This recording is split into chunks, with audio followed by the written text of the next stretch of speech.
কখন হয়েছে? রাত্রে। আর আপনি বলছেন দিনের বেলায় বিবাহ। এটা একটু শুনতে উদ্ভট মনে হয় না? এই রাত্রিকালীন বিবাহ শুরু হয়েছে একটা ক্রান্তি থেকে।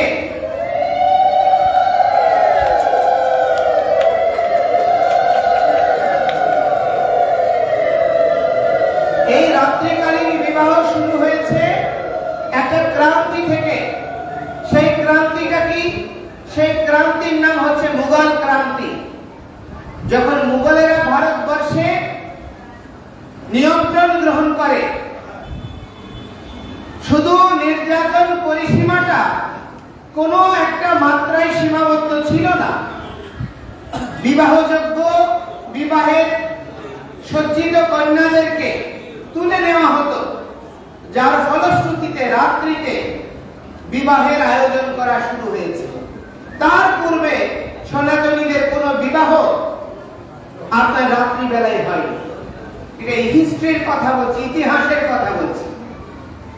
তাহলে আমাদের নিয়ম পরিবর্তন হয়ে গেল কেন? পরিস্থিতির কারণে। এখন প্রশ্ন হচ্ছে, যখন মুঘলেরা এই ভারতবর্ষে আক্রমণ করলো, তখন শতভাগ এখানে হিন্দু, শতভাগ। তারা প্রতিরোধ করতে পারল না কেন? কারণ শিখ, রাজপুত থেকে শুরু করে যত বীরেরা ছিল তারা বহুদা বিভক্ত ছিল। রাজপুতনার যত আপনার ক্ষত্রিয়রা ছিল তারা বিভক্ত ছিল। এক রাজা অপর রাজাকে পর্যুদস্ত করার জন্য সহায়তা করেছে, বরঞ্চ প্রতিরোধ করেনি।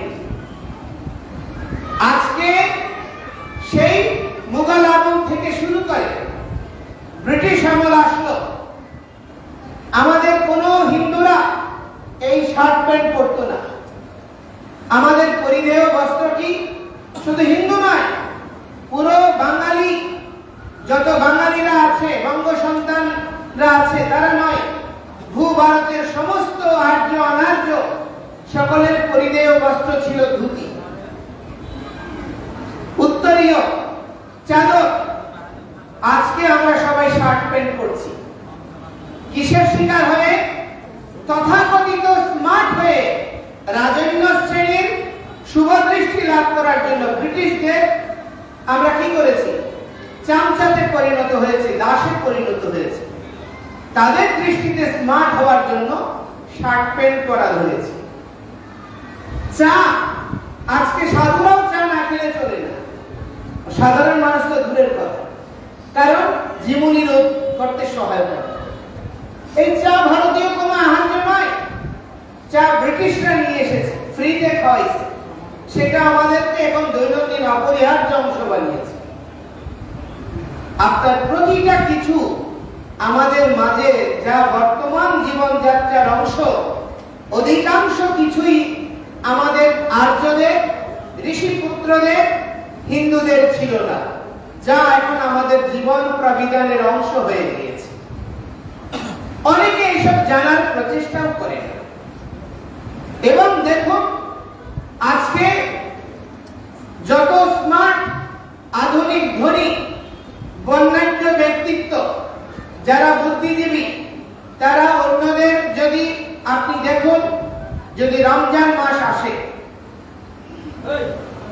যদি এখানে আমাদের প্রধান উপদেষ্টা ডক্টর ইউনূস আসে, ম্যাডাম বেগম খালেদা জিয়া আসে, বা শেখ হাসিনা আসে, বা এরশাদ আসে,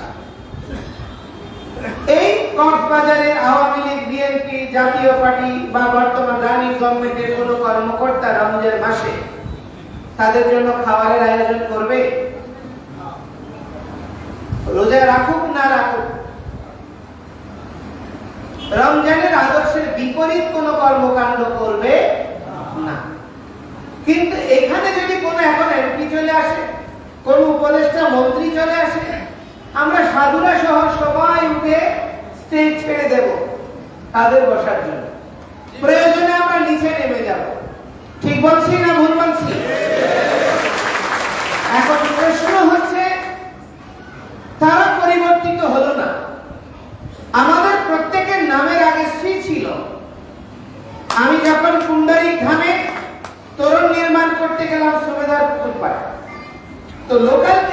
বাধা দিল, বলছে এখানে মূর্তি বসানো হবে, মূর্তির নিচে যাওয়া যাবে। আমি বললাম মূর্তি বসানো হবে। তারপর আমাকে বললো না এখানে শ্রী লেখা থাকবে, শ্রীর নিচে যাওয়া যাবে। তো আমি বললাম ভাই যদি শ্রী লেখা না যায় তাহলে তোমাদের তো এই বঙ্গভূমিতে থাকা হবে না। কেন? যত আরএস পড়সা সিএস পড়সা খুঁজে দেখুন, হিন্দু মুসলমান সবার নামের আগে শ্রী ছিল।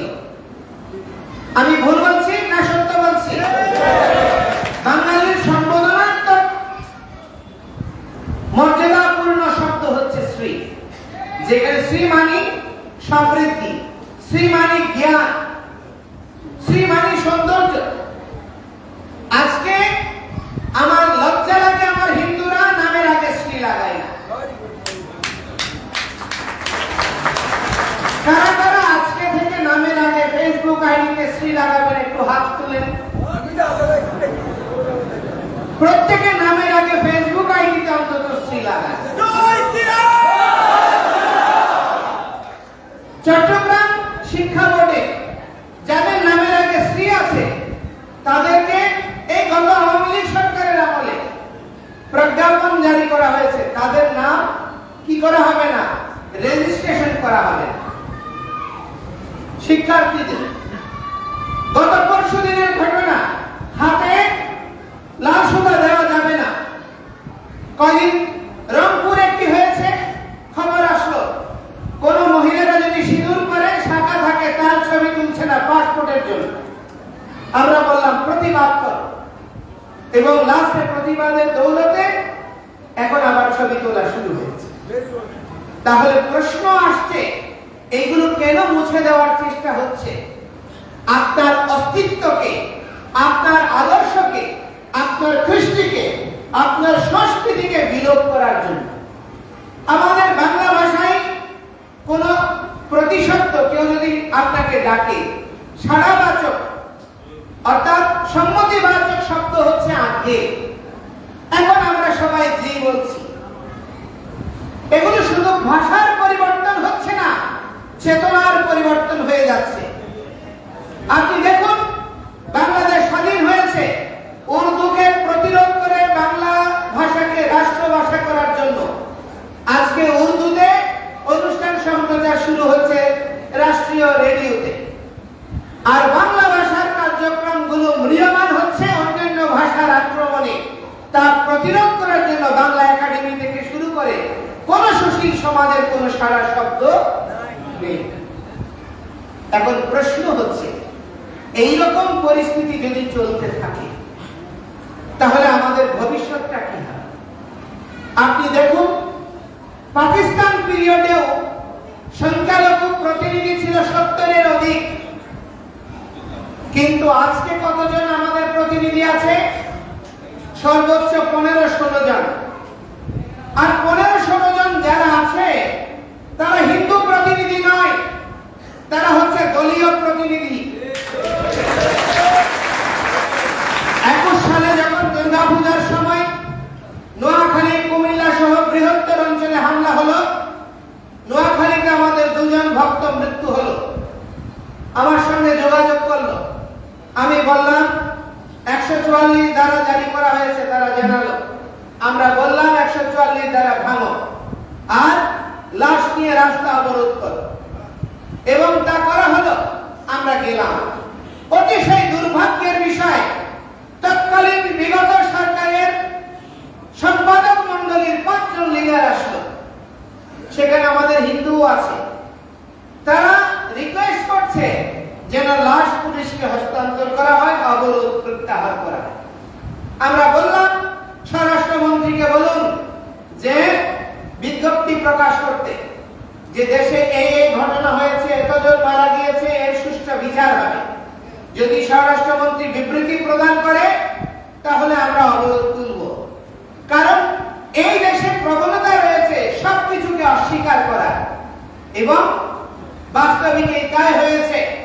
পরবর্তীতে দেখা গেল বিবৃতি দেওয়ার পরেও আমরা লাশ হস্তান্তর করলাম, এবং ধারাবাহিক বিভিন্ন মিটিং হলো, আলোচনা হলো, অনেক কিছু হলো।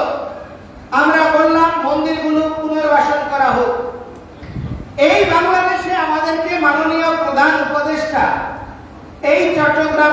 সন্তান, স্বাধীনতা 53 বছর পরে প্রথম কোন চাকদাইয়া লোক যিনি রাষ্ট্র ক্ষমতার মূল কেন্দ্রে বসেছেন। আমরা আপনাকে অভিবাদন জানাই। আমরা সনাতনীরা আপনাকে অভিনন্দিত করছি, সঙ্গে উত্তর দায়িত্ব আপনাকে চাপিয়ে দিচ্ছি। উত্তর দায়িত্বটা কি? আপনি হচ্ছেন নোবেল বিজয়ী, শান্তিতে নোবেল পেয়েছেন। আমরা শান্তিতে থাকতে চাই, স্বস্তিতে থাকতে চাই, আমরা করুণার মুখাপেক্ষী হতে চাই না। আমাদেরকে আপনি বললেন ঢাকেশ্বরী মন্দিরে আপনারা সংখ্যালঘুর পরিচয় বহন করবেন না, আপনারা বাংলাদেশী পরিচয় প্রদান করবেন। আমরা প্রতিবাদ করলাম, আমরা বলছি আমরা সংখ্যালঘু, কারণ আমাদেরকে বাংলাদেশ সরকার, বাংলাদেশের রাজনৈতিক মতাদর্শের দলগুলি আমাদেরকে সংখ্যালঘু বানিয়ে রেখেছে। আমরা সংখ্যালঘু থাকতে চাই না, আমরা বাংলাদেশে হতে চাই, কিন্তু আপনারা আমাদেরকে সংখ্যালঘু তকমা প্রদান করছেন। বলতে পারেন কিভাবে আমাদেরকে সংখ্যালঘু করা হচ্ছে? আমাদেরকে সংখ্যালঘু করা হচ্ছে কিভাবে? আমি আপনাদেরকে কিছু বলতে চাই। দেখুন, এই দেশে আমরা বাংলাদেশ স্বাধীনের পরে বৈষম্য বিলোপের অজুহাতে বাঙালি জাতীয়তাবাদকে প্রতিষ্ঠা করার নিমিত্তে 4টা মূলনীতি গণতন্ত্র, জাতীয়তাবাদ, সমাজতন্ত্র, ধর্মনিরপেক্ষতার উপর আধারিত করে সংবিধান রচনা করা হয়। কিন্তু দুর্ভাগ্যের বিষয়, এই পথ পরিক্রমার পরে দেখবেন 73 সনে রমনা কালী মন্দির খালি করা হলো, সেখানে সোহরাওয়ার্দী দিয়ে উদ্যান করা হলো। আপনার সেই সময়ে বাংলাদেশ স্বাধীনের পরে দুর্গা পূজা করার পথ রুদ্ধ করা হলো, সারা দেশে একযোগে মূর্তি ভাঙা হলো। তাহলে আমরা কি বাংলাদেশী? এই স্বীকৃতি কি আপনারা দিয়েছেন? স্বাধীনতার পরেও পাকিস্তান পিরিয়ডে যে এনিমি প্রপার্টি আইন, দেশ স্বাধীন হওয়ার পরেও সে আইন বাতিল হয় না। সে আইন বাতিলের জন্য হিন্দুদেরকে 40-50 বছর ধরে আন্দোলন করতে হলো। আন্দোলনের ফসল কি? একটা সন্তুষ্টি, তৃপ্তির হাসি কি? যে ক আর খর মধ্যে খকে অবমুক্তি দিয়েছে আর কলার ককে বগলে নিয়েছে। বুঝতে পারছেন? কলার ককে রাষ্ট্রীয়করণ করা হয়েছে আর খালের ককে আপনার জন্য উন্মুক্ত করা হয়েছে। যা উন্মুক্ত করা হয়েছে, এখানে যারা আছেন কয়জন পেয়েছেন? অর্পিত সম্পত্তি খ তালিকাভুক্ত কয়জন আপনাদের নামে নামজারি হয়েছে, মিউটেশন হয়েছে? হ্যাঁ, কোন ডিসি অ্যাফিলিয়েট এই কার্য করছে না। আমরা কি পেয়েছি? যেগুলো জনগুরুত্বপূর্ণ স্থাপনার অজুহাতে ক তালিকাভুক্ত সম্পত্তিগুলোকে চিরস্থায়ীভাবে রুদ্ধ করে দেওয়া হয়েছে অধিকার চাওয়ার পর। তাহলে আমরা যদি বাংলাদেশী হই, আমাদের সম্পত্তি যদি রাষ্ট্রের জন্য লাগে, আমরা অবশ্যই দেব। সেটা আপনি কি করতে পারেন? আত্মীকরণ করতে পারেন, মানে অধিগ্রহণ করতে পারেন। অধিগ্রহণ করবেন ক্ষতিপূরণ দিয়ে।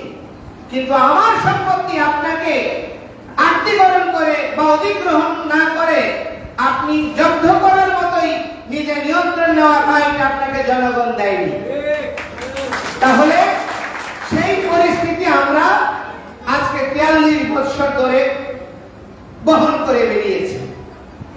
আমার মুসলিম ভাইরা তারা কি করতে পারে? হেবা করতে পারে। আপনজনদেরকে অল্প টাকায় মাত্র উত্তরাধিকারের সম্পত্তি দান করতে পারে, হস্তান্তর করতে পারে। অতিশয় দুর্ভাগ্যের বিষয়, এখন আপনি 8 তারিখ পর্যন্ত কোন দেবোত্তর সম্পত্তি স্রষ্টার উদ্দেশ্যে উৎসর্গিত, জনকল্যাণের জন্য উৎসর্গিত সম্পত্তি হস্তান্তর করতেও আপনার ট্যাক্স, আপনার কি বলে, আপনার ভ্যালু মূল্য বসিয়ে তার উপযুক্ত পার্সেন্টেজ না দিলে রেজিস্ট্রি হয় না। তাহলে আপনি কি আমাকে বাংলাদেশী বলে স্বীকার করছেন? আপনি চিন্তা করে দেখেন, রাষ্ট্রের যত জনগুরুত্বপূর্ণ স্থাপনা, যত জনগুরুত্বপূর্ণ প্রতিষ্ঠান বা পথ রয়েছে, সেখানে হিন্দুদের যাওয়ার পথ রুদ্ধ করে দেওয়া হয়েছে। অঘোষিতভাবে এই রাষ্ট্রে সেসব জায়গায় বসানো যাবে না। একটা ব্যক্তিকে বসানো হয়েছে গত সরকারের প্রধান বিচারপতি। পরে তাকে অত্যন্ত লজ্জাজনকভাবে বিতাড়িত করা হয়েছে এবং তারপর থেকে উচ্চ পদে আসীনের পর রুদ্ধ করা হয়েছে এবং আজ অবধি এই পথ পরিক্রমা অব্যাহত রয়েছে এবং বর্তমান সরকারের সময়েও রাজনীতি বিমুখ হওয়ার পরেও যারা প্রাতিষ্ঠানিকভাবে অত্যন্ত গুরুত্বপূর্ণ রোল প্লে করেছে, পেশাদারিত্ব বজায় রেখেছে, সেই সমস্ত কর্মকর্তাদের হয় ওএসডি করা হচ্ছে, নতুবা তাদেরকে জোরপূর্বক চাকরিচ্যুতি ঘটানো হচ্ছে। তাহলে আমরা কি এই দেশে বাংলাদেশী হিসেবে স্বীকার করছেন? আজকে আমার কোন যদি মন্দিরের জায়গায় অন্য ধর্মের উপাসনা হতে পারে, কোন মসজিদের জায়গায়, কোন মক্তবের জায়গায় আমরা উপাসনা করার কথা বলবো না। রাষ্ট্রের সিটি কর্পোরেশনের জায়গায়, খেলার মাঠে, যেখানে সকলের অধিকার রয়েছে, পুরো বাংলাদেশী জনগোষ্ঠীর আছে, সারা বছর আপনারা ব্যবহার করেন, দুর্গা পূজা করতে যাচ্ছি, তার জন্য আন্দোলন হচ্ছে, তার জন্য 16 দফা দাবি উপস্থাপন করা হচ্ছে। আমরা কিভাবে থাকবো, কিভাবে পূজা হবে, কিভাবে তার অধিকার আর মর্যাদার সঙ্গে সনাতনীদের অবস্থান সাংঘর্ষিক হবে না, আমাকে ফর্মুলা শিখতে হচ্ছে। তাহলে আমি কি বাংলাদেশী? আপনি চিন্তা করে দেখুন, এই দেশে যদি 15,000 কোটি টাকা 2022-23 বছরে ধর্ম মন্ত্রণালয়ে বরাদ্দ হয়েছে, আর হিন্দুদের জন্য, হিন্দু বৌদ্ধ খ্রিস্টানদের জন্য 200 কোটি, তাহলে আমি কি ভিক্ষুক নই? আমি কি আপনার করুণার পাত্র নই? তাহলে আমাকে কি বাংলাদেশী স্বীকার করা হয়েছে? আমি ন্যায্য অধিকার পেয়েছি? পরিসংখ্যান অনুযায়ী এই দেশে প্রায় 13% অধিক বেশি সংখ্যালঘু, কিন্তু ইচ্ছাকৃতভাবে আমাদেরকে, আপনি বাংলাদেশের পরিসংখ্যান পুরো রিপোর্টগুলো গড় পর্যালোচনা করে দেখবেন, তা তো 9.7%-এরও বেশি, কিন্তু আমাদেরকে 7.8% দেখানো হচ্ছে। কেন? তার কারণটা হচ্ছে মনোবল কমে যাওয়ার জন্য। কেন? আপনি অধিকার চাইতে যেন সোচ্চার হতে না পারেন, আপনি দুর্বল, এটা আপনাকে প্রতিভাত করানোর জন্য। আপনি একটা জিনিস দেখুন, এই দেশে জুলাই আগস্টে এই যে জনতার জোয়ার, ছাত্র জনতার বিপ্লব, এই বিপ্লবে তারা বলছে দেশ নতুন ভাবে স্বাধীন হয়েছে। যদি আমি ধরে নিলাম আপনার নতুন ভাবে স্বাধীন হয়েছে, সেই স্বাধীনতায় কি হিন্দুদের যোগদান নাই? 4 জন হিন্দু সেখানে বীরগতি প্রাপ্ত হয়েছে, আপনার ভাষায় শহীদ হয়েছে। অগণিত ছাত্র বাংলাদেশে সেই সময়ে সোশ্যাল মিডিয়া ঘুরে দেখবেন, যারা আপনি আইটি মিনিস্ট্রিতে আমার ছাত্র জনতার আন্দোলনের প্রতিনিধি আছেন, আপনি দেখুন 40%-এর উপর বেশি সোশ্যাল মিডিয়ায় অ্যাক্টিভিটি করেছে এই ছাত্র জনতা আন্দোলনের পক্ষে হিন্দু স্টুডেন্টরা, হিন্দু নরনারী মেয়েরা। কিন্তু আজকে আমি হচ্ছি অবহেলিত আর বঞ্চনার শিকার। আপনার জন্য সব অধিকার বরাদ্দ রয়েছে, আমার অধিকার চাইতে গেলে আমি হয় কখনো ইন্ডিয়ার দালাল, নতুবা আওয়ামী লীগের দালাল। আপনি একটা জিনিস ভেবে দেখুন, আমাদের একজন সমন্বয়কদের অন্যতম, তিনি বলছেন হিন্দুরা দুঃখ ডেকে এনেছে কিসের দ্বারা? আওয়ামী লীগকে ভোট দিয়ে। হিন্দুদের দুর্গতির কারণ হিন্দুরাই।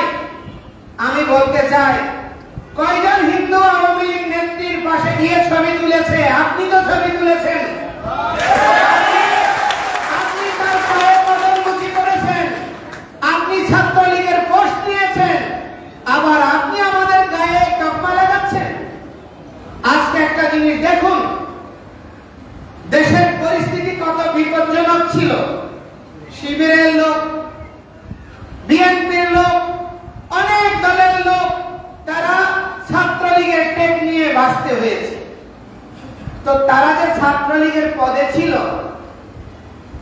তারা যে কষ্ট করে নিজের আদর্শের বিরুদ্ধে গিয়েও নিজেদের আদর্শকে বাঁচিয়ে রাখার প্রচেষ্টা করেছিল, এই জন্য তারা আজকে বীর হিসেবে, তারা কীর্তিমান হিসেবে পদ পজিশন ফিরে পাচ্ছে এবং সম্মানের সহিত আদরণীয় হচ্ছে। কিন্তু আমি হিন্দু, পরিস্থিতির কারণে হোক, আমার চাপের কারণে হোক, হোক, যদি আওয়ামী লীগের মিছিলে যাই, আমি চিরদিনের জন্য এই দেশের রাষ্ট্র কাঠামো থেকে নির্বাসিত হচ্ছি। এই পরিস্থিতি কখনো মেনে নেওয়া যায় না।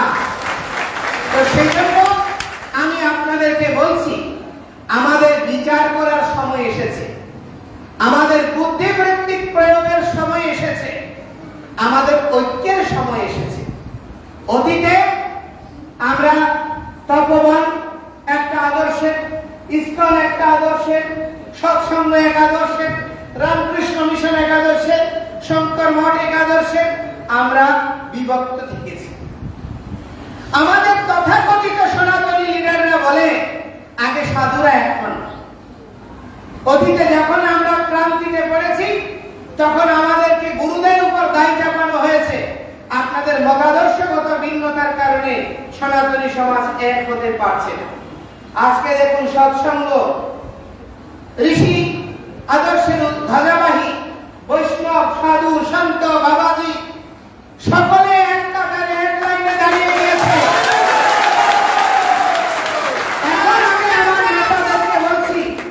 এখন আমি আমার নেতাদেরকে বলছি, হিন্দু লিডারদেরকে বলছি, আপনারা কেন এক কাতারে আসতে পারছেন না? অন্তরায়টা কি? অন্তরায় হচ্ছে পথ, অন্তরায় হচ্ছে পজিশন, অন্তরায় হচ্ছে কর্তৃত্ব, অন্তরায় হচ্ছে কে মুখপাত্র হবে, অন্তরায় হচ্ছে কে সরকারের সঙ্গে দর কষাকষিতে যাবে, অন্তরায় হচ্ছে কে ভালো পদ পজিশন পাবে। অনেক নেতারা চুপসে আছে, তার কারণটা হচ্ছে তারা ভালো পদ পজিশন চায়, দর কষাকষি চলছে। এই পরিস্থিতি হিন্দুরা আর মেনে নেবে না। কি নেবে না? তো সেজন্য আমি আপনাদেরকে বলতে চাই, পরিস্থিতির পরিবর্তন করতে হবে। এই পরিবর্তনটা তৃণমূল থেকে সর্বোচ্চ পর্যায়ে, এই পরিবর্তনটা সব স্তরে আসা দরকার। সেই পরিবর্তনের মূল আধার হচ্ছে আমরা বৈদিক ধর্মাবলম্বী। বেদ আমাদের প্রধান ধর্মগ্রন্থ, গীতা আমাদের শাশ্বত প্রেরণার প্রতীক, ভগবানের অপ্রাকৃত প্রভু শ্রীরামচন্দ্রের দিব্য নামধরি, ভগবান শ্রীকৃষ্ণের অপার্থিব করুণামূর্তি এবং শ্রী চৈতন্য মহাপ্রভুর ঔদার্য, ভগবান শঙ্করের সর্বকল্যাণকর মূর্তি আমাদের প্রেরণার স্রোত। সুতরাং আমরা কেউ আর বিভক্ত হব না। আপনারা বিভক্ত হবেন? কার সামনে বলছেন? আমাদের সামনে, ভগবান পরমেশ্বর, ভগবান শ্রীকৃষ্ণের সামনে। সুতরাং আজকে থেকে কোথাও আর বিভক্তির রেখা টানবেন না। যারা বিভক্ত হতে চান দয়া করে নীরব থাকুন, বিরোধিতা করবেন না। এবং আপনাদেরকে অনুরোধ করছি, বৃহৎ ঐক্যের প্রয়োজন। এটা কোনো সাময়িক সময়ের জন্য নয়। অনেকে বলছেন আপনারা আগে আন্দোলন করেননি, এখন কেন করছেন? আপনাদের চোখে অঙ্গুলি দিয়ে বলতে চাই, আমরা 21 সালে আন্দোলন করেছি, 18 সালে আন্দোলন করেছি, 16 সালে করেছি, 2001 সালে করেছি। 70-এর নির্বাচনের পরবর্তী থেকে, মুক্তিযুদ্ধ থেকে আজ অব্দি হিন্দুরা থেমে থাকেনি। আজ অব্দি হিন্দুরা আন্দোলন ছেড়ে থাকে, মাঠ ছেড়ে যায়নি। কিন্তু প্রতিটা সময় আমাদেরকে মূলা ঝুলানো হয়েছে। গাদার সামনে যেমন মূলা ঝুলাই, আমাদেরকেও সবাই মূলা ঝুলিয়েছে। সেজন্য আমি আপনাদেরকে বলছি, আমাদের মধ্যে কেউ আওয়ামী লীগ করতে পারে, আমাদের মধ্যে কেউ বিএনপি করতে পারে, আমাদের মধ্যে কেউ জামায়াত করতে পারে, জাতীয় পার্টি করতে পারে, কোনো সমস্যা নেই। যার যে রাজনৈতিক আদর্শ সেটাই করুন। কিন্তু আত্মিক আদর্শে আমরা হচ্ছি সনাতনী, আমরা আর্যপুত্র, আমরা ঋষিদের রক্তের উত্তরাধিকার। সুতরাং ভাববার সময় এসেছে, বিবেচনা করার সময় এসেছে। আমি আপনাদেরকে বলতে চাই, কে আইনজীবী, কে জাজ, কে পুলিশ, কে আপনার চাষা, কে কৃষক, সে কে কুলি, কে মজদুর, কে ব্যবসায়ী, কে ধর্মনেতা, এটা আমাদের পরিচয় নয়। আমাদের পরিচয় আমরা হিন্দু, আমরা আর্যপুত্র, আমরা সনাতনী। সুতরাং আমাদেরকে এক হতে হবে, সংখ্যালঘুদেরকে এক করতে হবে। পাহাড়ি, ক্ষুদ্র নিগোষ্ঠী, বৌদ্ধ,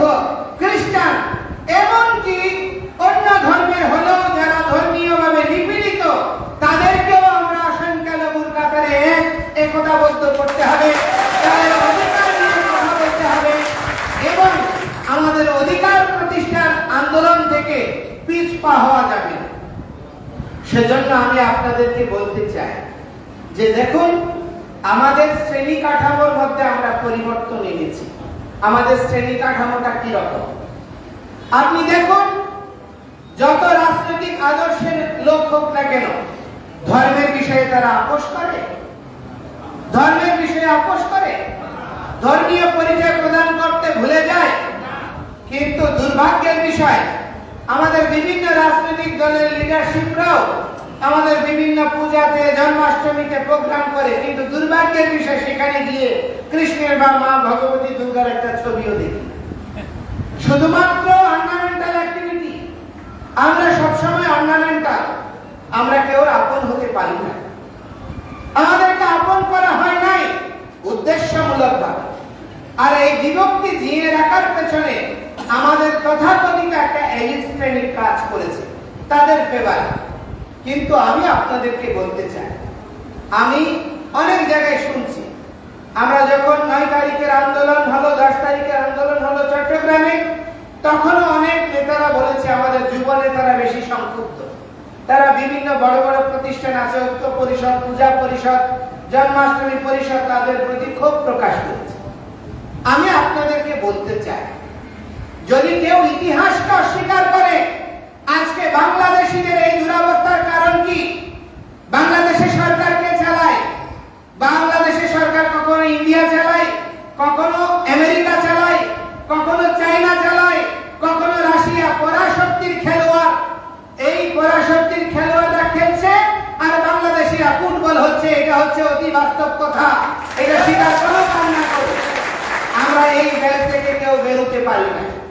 প্রতিটা রাজনৈতিক দল দেখুন তাদের লেজুর বৃদ্ধি করছে, প্রত্যক্ষ বা পরোক্ষভাবে ক্ষমতায় যাওয়ার সিঁড়ি হিসেবে তাদেরকে ব্যবহার করছে। আর তাই কখনো হিন্দুদের ঘাড়ে, কখনো সংখ্যালঘুর ঘাড়ে, কখনো কোনো রাজনৈতিক দল অথবা মতাদর্শের উপর চাপিয়ে দিচ্ছে। আপনি দেখুন, আমাদের হুজুরেরা যদি কখনো ইসলামের দাবি দাওয়া নিয়ে মাঠে নামে, তাদেরকে পাকিস্তানের আইএস বলছে, আইএসআই এজেন্ট বলছে, নতুবা জঙ্গি বলছে, নতুবা শিবিরের টেক লাগাচ্ছে। আর হিন্দুরা যখন নামে তখন আমরা ইন্ডিয়ার দালাল হয়ে যাই, তখন আমরা আমেরিকার দালাল হয়ে যাই, কোন রাজনৈতিক গোষ্ঠীর মুখাপেক্ষী হয়ে যায়। এই পরিস্থিতিগুলো তৈরি করা হয় তাও ভুল রাজনৈতিক কারণে। এগুলো বাংলাদেশকে ভালোবেসে নয়। তাই বাংলাদেশি জাতীয়তাবাদে, বাঙালি জাতীয়তাবাদে যাদের অনুরাগ আছে, ভালোবাসা আছে, সেই সমস্ত বুদ্ধিজীবীদের, সেই সমস্ত প্রজ্ঞাবান ব্যক্তিদের, সেই সমস্ত রাজনৈতিক দলকে বলবো, দয়া করে বাংলাদেশকে আর খেলার ফিল্ড বানাবেন না, আমাদের খেলার তাস বানাবেন না। আমরা তাস হতে চাই না, আমরা গর্বিত নাগরিক হয়ে এই দেশ বিনির্মাণে অংশীদার হতে চাই। অতীত থেকে আজকে যে জাপান বাংলাদেশের বড় অর্থনৈতিক দাতা বা উন্নয়ন সহযোগী, এর পেছনে একজন হিন্দু বাঙালি দায়ী। যে হিন্দু বাঙালি জাত ছিল জাতিসংঘের দ্বিতীয় বিশ্বযুদ্ধের পরে এবং জাপানের সপক্ষে রোল প্লে করেছিল। এই জন্য জাপানিজরা আজকে বাঙালি জনগোষ্ঠীর অর্থনৈতিক সমৃদ্ধি উন্নয়নের জন্য অংশীদার হয়েছে। বাংলা ভাষার প্রথম অধিকার নিয়ে আওয়াজ তুলেছেন ধীরেন্দ্রনাথ দত্ত। আজকে বাংলা ভাষা, কৃষ্টি, সংস্কৃতি এটাকে স্বনির্ভর এবং একটা স্বকীয় জাতীয়তাবাদ দেওয়ার প্রথম স্বপ্ন দেখেছিল রবীন্দ্রনাথ। আজকে আমরা স্বীকার করি আর না করি, আমরা যদি কোনো কিছু করি সেটাতে হিন্দু তকমা লাগানো হয়, সেখানে ধর্মীয় তকমা লাগানো হয়, তাহলে ভাষাও কি পরিবর্তন করে ফেলবেন? তাহলে কি বর্ণমালা পরিবর্তন করবেন? তাহলে কি শব্দ সম্ভারগুলোকে ছুড়ে দেবেন? বারগুলোকে উপেক্ষা করবেন? শনি রবি সোম মঙ্গল না বলে কি অন্য নাম দেবেন? ফুলগুলা কি কৃষ্ণচূড়া না দিয়ে অন্য নাম দেবেন? দয়া করে এই পরিবর্তন রূপ বিভক্তির খেলা খেলবেন না। বাঙালি জনগোষ্ঠীকে সুসংঘবদ্ধ হওয়ার সুযোগ দিন। এই সুযোগ নেওয়ার জন্য আমাদেরকেও চুপ করে বসা থাকা যাবে না। আমাদেরকে ঐক্যবদ্ধ হতে হবে, বুদ্ধিদীপ্ত উপায়ে তথ্যবহুল সমৃদ্ধ বার্তা নিয়ে আমাদেরকে সোশ্যাল মিডিয়ায় সচল থাকতে, আমাদের দাবি দাওয়াগুলো তুলে ধরতে হবে। ফেসবুকে নিজের ছবি আর লাইক কমেন্টসের প্রত্যাশা না করে নিজেদের দাবি দাওয়া তুলে ধরুন এবং ন্যায্যতার ভাবে আদর্শিক ভাবে নিজের ধর্ম, কৃষ্টি এবং সংস্কৃতিকে তুলে ধরবেন। তবে কোন ধর্মকে আঘাত করবেন না। তারা সুশুরি দেয় সবসময়, আমরা যেন তাদের বিরুদ্ধে বলি। আর ধর্মীয় অনুভূতিকে ব্যবহার করে আমাদের উপর মেসাকার বা ধ্বংস করতে পারে। এই ধরনের কোন ফাঁদে আপনারা পা দেবেন না। আমি বলতে চাই, অতিশয় দুর্ভাগ্যের সহিত বলতে চাই, আমাদের বিষয় নিয়ে যখন আমরা কোনো আওয়াজ তুলি সেগুলো আমাদের হিন্দুরা শেয়ার করে না, সেখানে কোনো পজিটিভ কমেন্টস করে না, সেখানে সাপোর্ট দেয় না। আপনারা এখন থেকে সোশ্যাল মিডিয়া ব্যবহার করবেন সেই স্বার্থে যেখানে আমাদের সংখ্যালঘুদের, আমাদের সনাতনীদের, আমাদের ন্যায্যতার অধিকার প্রতিষ্ঠিত হবে। করবেন কিনা? কারা কারা বলবেন একটু হাত তুলুন। তো সেই জন্য আমি আপনাদেরকে বলবো, বয়োবৃদ্ধ থেকে বৃদ্ধা এবং কিশোর থেকে তরুণ সবাইকে সম্পৃক্ত করুন। পেশাজীবী, আধ্যাত্মিক কর্মী সকলে যুক্ত হন। আমাদের জীবন যুদ্ধ, এই যে মুক্তিযুদ্ধ হয়েছে, এই মুক্তিযুদ্ধটা ছিল জনযুদ্ধ। আমরা ন্যায্যতার অধিকারে এই যুদ্ধ থেকে পিছপা হব না। অনেক রকমের পরিস্থিতি আসবে, এই আন্দোলন দমন করার প্রচেষ্টা হবে, নেতৃস্থানীয়দেরকে গ্রেফতার করতে পারে, অনেকের নামে মামলা দেওয়া হচ্ছে। যারা রাজনীতি করেনি, যারা আমাদের অধিকার নিয়ে কথা বলছে, সেই রকম দুজনকেও চট্টগ্রামে আমাদের জুয়েরাইকে মামলা দেওয়া হয়েছে, হত্যা মামলার আসামি করা হয়েছে, যারা কোনোদিন রাজনীতির সঙ্গে যুক্ত ছিল না, যারা শুধু সনাতনীর কথা বলেছে। আমরা দুর্ভাগ্যের সহিত, আক্ষেপের সহিত বলতে চাই, কোন রাজনৈতিক ক্লেশ থাকলে আপনারা তার চরিতার্থ করুন, আমরা সেটাতে বিরোধিতা করছি না। কিন্তু যারা ন্যায্যতার কথা বলে, নিজের অধিকারের কথা বলে, তাদের বিরুদ্ধে আপনি আঙ্গুলি তুলবেন, তাদের কণ্ঠ রুদ্ধ করতে চাইবেন, তাহলে কি বাক স্বাধীনতা প্রকাশিত হচ্ছে? মৌলিক অধিকার সংরক্ষিত হচ্ছে? আজকে দেখুন, যদি হিন্দুদের অধিকারের কথা বলে অতিরঞ্জিত করা হচ্ছে। ঘটনা যা নয় তার চেয়ে 10 গুণ, 20 গুণ, 100 গুণ প্রকাশ করা হচ্ছে। আমি হলুদ মিডিয়াকে বলতে চাই, আমাদের মিডিয়া কর্মীদের বলতে চাই, তথাকথিত গণতন্ত্রের পূজারীদেরকে বলতে চাই, গত সরকারের সময়ে প্রথম আলো ছাড়া আর সবাইকে রাজনৈতিক দালাল বলেছিলেন, গভর্নমেন্টের দালাল বলেছিলেন। তো প্রথম আলোতে 1068টা ঘটনার 17 দিনের চিত্র তুলে ধরেছে। সেগুলো কি কাল্পনিক? ও যখন আপনাদের প্রয়োজনে ব্যবহার হয়েছে তখন সেটা ছিল নিরপেক্ষ। আর হিন্দুদের কথা বললে সে দালাল হয়ে যায়। আমি ধন্যবাদ জানাতে চাই প্রথম আলোকে, তারা প্রচেষ্টা করেছে, পূর্ণাঙ্গ না হলেও কিয়দাংশ তথ্য হলেও তুলে ধরেছে। ঐক্য পরিষদ 2000-এর উপর অধিক ঘটনাক্রম তুলে ধরেছে, 9 জনের মৃত্যুর তথ্য নিশ্চিত করেছে। গত কয়েকদিন আগে সেফটি ট্যাঙ্কিতে মহিলার লাশ উদ্ধার করেছে। কিন্তু দুর্ভাগ্যের বিষয়, স্বাধীনতার পর থেকে আজ পর্যন্ত একটা হত্যা মামলা, একটা নির্যাতনের, একটা মন্দির ভাঙচুরের কোন ধরনের বিচার হয়নি। অতিশয় দুঃখের বিষয়, পরিতাপের বিষয়, রাষ্ট্রযন্ত্রের প্রতিটা দল এই যে 2001 সালে সারা বাংলাদেশের নির্যাতনের কথা গত আওয়ামী লীগ সরকার সৌচ্চ কণ্ঠে বলেছে। কিন্তু চুপ্পু কমিশনের রিপোর্ট কি বাইরে বের করা হয়েছে, প্রকাশ করা হয়েছে? চুপ্পু কমিশনের রিপোর্ট প্রকাশ করা হয়নি।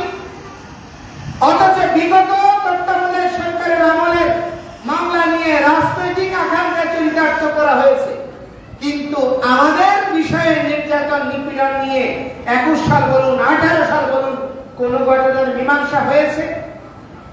চীন, জাপান সহ বড় বড় উন্নয়ন সহযোগীদেরকে খুশি করার জন্য রামুতে নবনির্মাণ করা হয়েছে, মন্দির ভাঙচুরের নতুন সংস্কার হয়েছে। কিন্তু অতিশয় দুর্ভাগ্যের বিষয়, হিন্দুদের একটা মন্দির নির্মাণ করে দিয়েছেন। কোন সরকার দেখাতে পারবে একটা মন্দির হয়েছে? আমাদেরকে সব সময় করুণা মুখাপেক্ষী করে রাখা হয়েছে। আমি যে কথাটি বলতে চাই যে দেখুন, বৌদ্ধ মন্দির করা হচ্ছে, খ্রিস্টান মন্দির করা হচ্ছে, কেন? কারণটা হচ্ছে খ্রিস্টানদেরকে বলে ইউরোপ আমেরিকা বিগড়ে যাবে, আর বৌদ্ধদেরকে বলে চীন জাপান সহ বড় বড় দাতা দেশগুলো বিগড়ে যাবে। হিন্দুদের কোনো মা বাপ নাই, হিন্দুদের কোনো মা বাপ নাই, আর হিন্দুদের কোনো পক্ষে বললেই তখন তারা দালাল চক্র হয়ে যায় অথবা উপনিবেশবাদী হিসেবে চিহ্নিত হয়। এটাই হচ্ছে বাস্তব চিত্র। তো সেজন্য আমি আপনাদেরকে বলতে চাই, এই অবস্থার পরিবর্তন সাধন করতে হবে।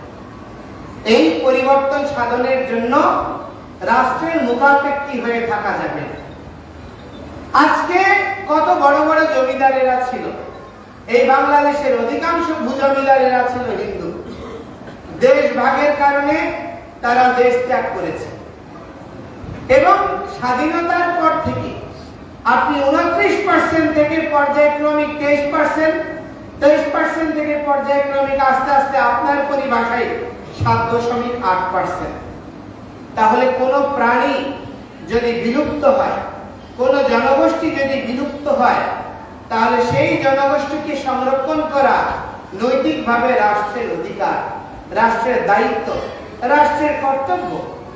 আপনারা দুলাহাজারাতে গাজীপুরে অভয়ারণ্য করেছেন, বন্য প্রাণী সংরক্ষণের ব্যবস্থা করেছেন। এই হিন্দুরা যে সংখ্যায় কমছে, তার জন্য কি আমরা কোন রকমের হিন্দুদের জন্য কোন সুরক্ষিত জোন তৈরি করা হয়েছে? যুদ্ধ বিধ্বস্ত যে কোনো দেশে একটা নিরাপদ জোন তৈরি করা হয়, যেখানে যুদ্ধের আঁচ লাগবে না। আরে ভাই, ভোট গেলেও আমরা দোষী, রাজনৈতিক সংঘর্ষ হলেও হিন্দুরা দোষী, যে কোনো নিপীড়নের শিরোভাগে হিন্দুরা নির্যাতিত হয়। কেন? এই পরিস্থিতি কেন চলতে থাকবে? এই পরিস্থিতির পরিবর্তন দরকার। হিন্দু নাবালিকা মেয়েদেরকে ধরে নিয়ে গিয়ে ধর্মান্তর করা হচ্ছে, তাদেরকে আপনার ধর্মান্তর করা হচ্ছে জোরপূর্বক। প্রতিবাদ করতে গিয়ে, প্রতিকার চাইতে গিয়ে প্রশাসন কোনো রেসপন্স করছে না। তাহলে কি আমাদেরকে বাংলাদেশি স্বীকার করছে? বাংলাদেশের যদি একজন সাধারণ নাগরিকের কোনো বিচার চাওয়ার অধিকার থাকে, হিন্দু হওয়ার দৌলতে কেন আমি বঞ্চিত হব? আজকে আমাদের জামায়াতে ইসলামী আমিরে জামায়াত, ওনার কাছে আমি ধন্যবাদ জানাই, কৃতজ্ঞতা জানাই। কেন? যে কথা হিন্দুরা বলতে পারে না, হিন্দু লিডাররা বলতে পারে না, সেই কথা তিনি বলেছেন। তিনি কি বলেছেন? তিনি বলছেন মসজিদ তো পাহারার প্রয়োজন হয়, ইবাদত করার সময় পাহারা দরকার হয় না, তাহলে হিন্দুরা কেন মন্দির এবং তার পূজা পাহারা অবস্থায় করবে? এই পাহারার অর্থ কি? এই পাহারার অর্থ হচ্ছে আমরা অনিরাপদ। রাষ্ট্র স্বীকার করে নিচ্ছে আমাদেরকে নিরাপত্তা দিতে রাষ্ট্র ব্যর্থ। সেই জন্য আজকে নিরাপত্তার প্রশ্ন আসছে, পাহারার প্রশ্ন আসছে, এবং কি আমাদের উপদেষ্টা বলছে প্রয়োজন হলে মাদ্রাসা ছাত্রদেরকেও দেওয়া হবে। কেন? কোন অবস্থায় হিন্দুদের নিরাপত্তা পৌঁছালে একটা বিপরীত আদর্শ হওয়ার পরেও সে আদর্শের লোক দিয়ে আমাদেরকে জীবন যাপন করতে হবে। এই পরিস্থিতির জন্য দায়ী কারা? এর জন্য আজকে পিতৃপক্ষ চলছে, আমরা সবাই তর্পণ করছি। আমি যখন সকালবেলায় মন্দিরে আসছিলাম, দেখছিলাম কিছু লোক তর্পণ করে আসছে, কপালে ফোঁটা আছে। এই তর্পণ কোনো কার্যকর হবে না। এই তর্পণ আপনার পিতৃপুরুষকে খুশি করবে না। যেই তর্পণ করে আপনার পিতা পূর্বজদের রক্ত শ্রমে নির্মিত ভূমিকে, আপনার তাদের সম্পদকে, তাদের সংস্কৃতিকে বিপন্ন করে আপনি দেশ ত্যাগ করার সংকল্প করেন, তাহলে আপনার সেই পিতৃভক্তি, সেই তর্পণ সবগুলো হচ্ছে প্রহসন, কোনটাই ধর্ম নয়। সেজন্য আমি বলতে চাই, আমরা দেশ ত্যাগ করব না, আমরা এই দেশ ছেড়ে যাব না, কোন অবস্থায় না। আজকে আদিনাথ, চন্দ্রনাথ, সিলেটের জয়ন্তিয়া পাহাড়ে মাতা জয়ন্তী সতীর 5টা পীঠস্থান রয়েছে বাংলাদেশে, মা ভবানীর 5টা পীঠস্থান রয়েছে। যশোরে মাতা যশোরেশ্বরী, বগুড়ায় রয়েছে। আজকে অতিশয় দুর্ভাগ্যের বিষয়, এই বঙ্গভূমিতে ভগবান শ্রী চৈতন্য মহাপ্রভুর পিতা মাতা সচী মাতা, অদ্বৈত প্রভু হরিদাস ঠাকুর, শ্রীমতী রাধারানীর পিতা বৃষভানু অবতার পুণ্ডরিক বিদ্যানিধি, প্রহ্লাদ মহারাজের অবতার বাসুদেব দত্ত, মুকুন্দ দত্ত ঠাকুর,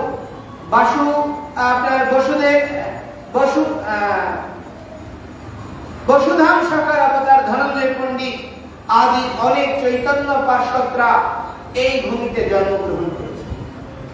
এই ভূমিতে মেধস মুনি, মার্কণ্ডেয় মুনির শিষ্য, সাধক তারাচরণ থেকে শুরু করে, সাধক অন্নদা ঠাকুর থেকে শুরু করে, আপনার প্রণবানন্দজি বলেন, ঠাকুর অনুকূল চন্দ্র বলেন, আপনার ঋষি অরবিন্দ বলেন, কত মনীষীদের জন্ম হয়েছে এই ভূমিতে।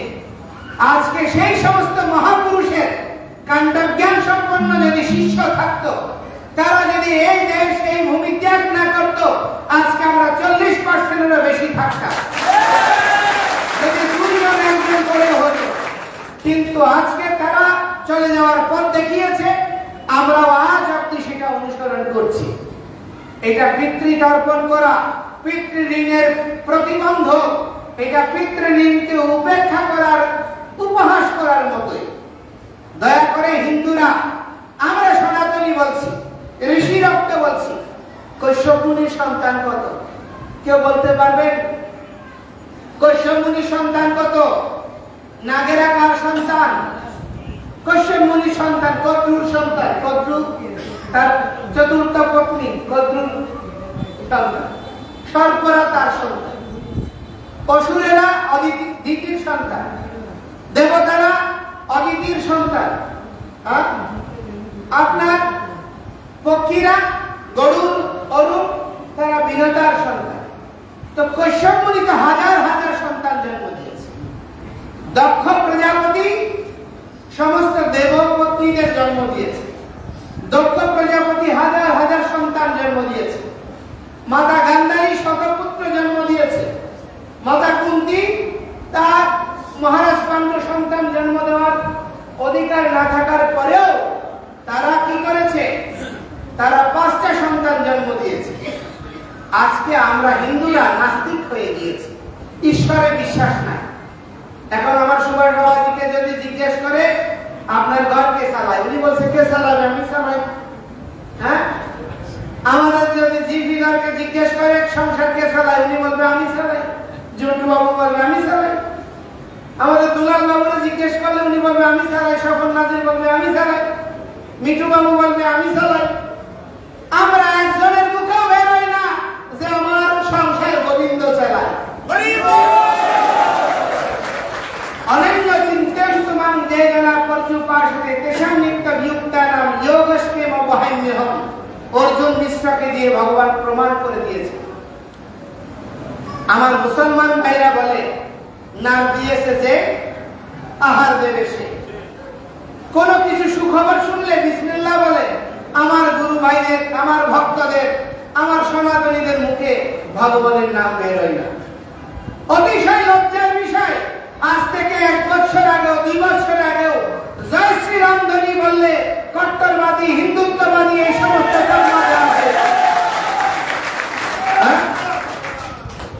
সুতরাং আমি আপনাদেরকে বলতে চাই, আপনি দেখুন আমাদের হিন্দু বৌদ্ধ খ্রিস্টান ঐক্য পরিষদে ফাদার আছে, খ্রিস্টান ফাদার, খ্রিস্টানদের প্রতিনিধি হিসেবে ডক্টর জিনবদি ভিক্ষু আছে, আরো বৌদ্ধ সন্ন্যাসীরা আছে, তারা বৌদ্ধ প্রতিনিধি।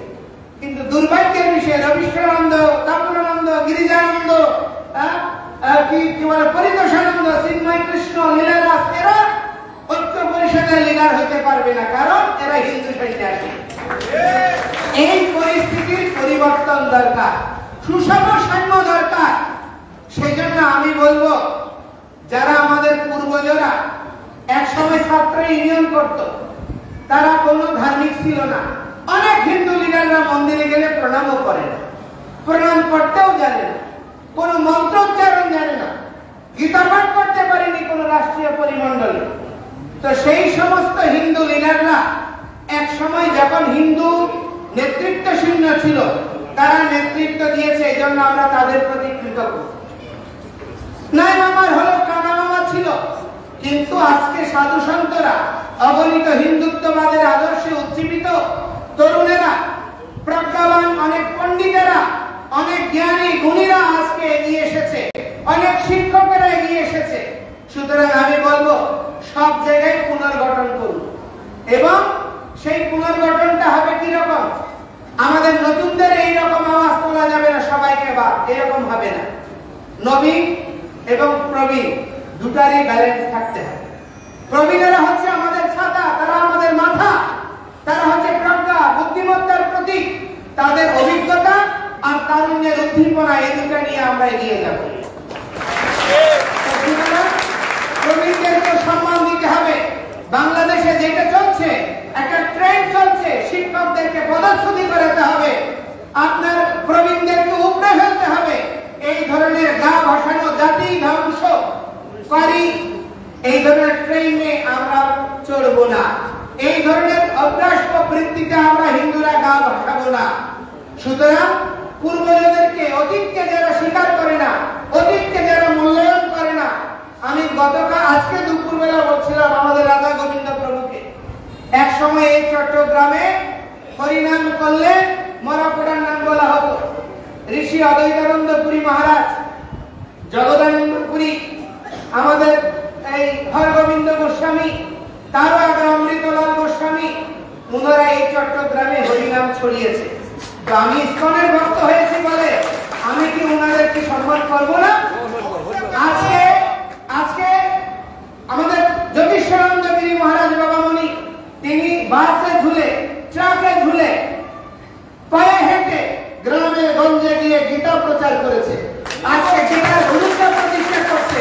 আমি কি কার সম্মান দেব না? মহাপ্রভু শিখিয়েছে, জীবের সম্মান দিবে জানি কৃষ্ণ অধিষ্ঠান। প্রত্যেকের হৃদয়ে ভগবান আছেন জেনে সবাইকে সম্মান করতে হবে।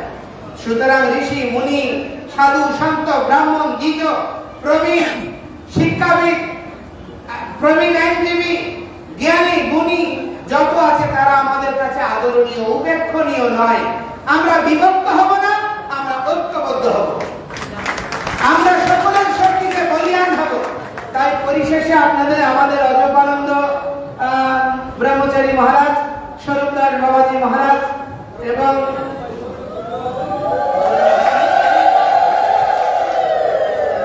হরিকৃপানন্দ মহারাজ, ওনাদের উপস্থিতির জন্য অভিবাদন জানাচ্ছি এবং কৃতজ্ঞতা জানাচ্ছি। তো আমি আপনার বেশি আর আলোচনা করব না। আমি আমার আলোচনার শেষ ভাগে আপনাদেরকে অনুরোধ করব, আমরা যেই জিনিসটা করছি, আমরা ঐক্য পরিষদ, পূজা পরিষদ, জন্মাষ্টমী পরিষদ, জাগো হিন্দু, কোন সংগঠনের অন্তরায় নয়। আমাদের অনেক সাধু সন্তরা এসেছেন, ওনাদেরকে মঞ্চে আমরা অভিবাদন জানাচ্ছি। নিতাই গৌর প্রেমানন্দে। তো এখন প্রশ্ন হচ্ছে, আমরা কোন সংগঠনের বিকল্প সংগঠন করতে আসিনি, আমরা 8 দফা দাবি নিয়ে এসেছি। এই 8 দফা দাবি পরিপূরণের জন্য আমাদের সন্ত সমাজ নেতৃত্বের শিরোভাগে থাকবে, অগ্রভাগে থাকবে, এবং আমাদের যারা পেশাজীবীরা রয়েছেন তারা মধ্যম স্তরে থাকবে। তারা পরামর্শ দেবে, তারা প্রেরণা দেবে, বুদ্ধিবৃত্তিক জ্ঞান দেবে, উৎসাহ দেবে, পুষ্টি দেবে। আর আমাদের তরুণেরা, আমাদের যুবকেরা, তারা এই আন্দোলনের সম্মুখ ভাগে থাকবে। এই 3টি স্তরে আমাদের এই আন্দোলন 8 দফা দাবি পূর্ণাঙ্গ না হওয়া পর্যন্ত 2 দিন হতে পারে, 2 মাস হতে পারে, 2 বছর হতে পারে, 20 বছর হতে পারে, 200 বছর হলে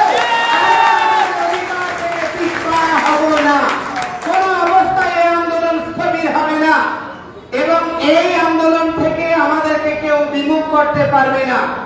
আপনাদের বুদ্ধিমত্তা পূর্ণ, চাতুর্যপূর্ণ আচরণ আমাদেরকে বুদ্ধিমান বানিয়েছে, আমাদেরকে আর চালাক বানাবেন না।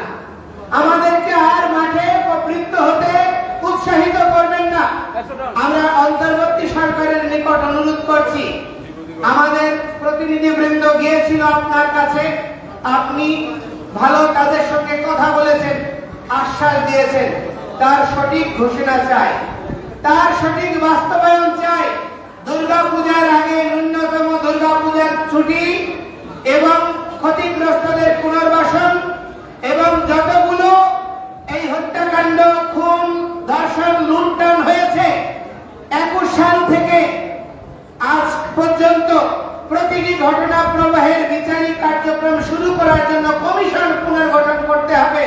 এইগুলো অনতিবিলম্বে করে বাকি কার্যক্রমগুলো যেগুলো আইনি বিষয় রয়েছে, সংবিধানের পরিবর্তনের বিষয় রয়েছে, সেই পরিকাঠামোর মধ্যেও আজকে আমি বলতে চাই 5টা নাকি 6টা কমিশন হয়েছে, কিন্তু সংবিধান সংশোধন করার জন্য কোন কমিটি যদি হয়, সেখানে ক্ষুদ্র নিগোষ্ঠীর, হিন্দু জনগোষ্ঠীর, বৌদ্ধ জনগোষ্ঠীর সহ প্রতিটি জনগোষ্ঠীর, আপনার ইসলামী চিন্তাবিদ থেকে শুরু করে প্রতিটি প্রতিনিধিত্বশীল জনগোষ্ঠীর প্রতিনিধি ছাড়া, গ্রহণযোগ্য প্রতিনিধি ছাড়া কোন দালাল শ্রেণীর লোক নিয়ে কোন পরিবর্তন হলে আমরা সেটা মেনে নেব না।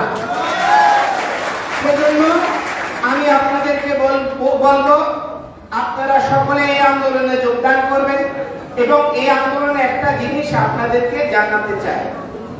আমাদের এই আন্দোলনের অন্যতম পুরোধা রবিচন্দ্র মহারাজ এসছেন, স্বরূপ দাস বাবাজি এসছেন।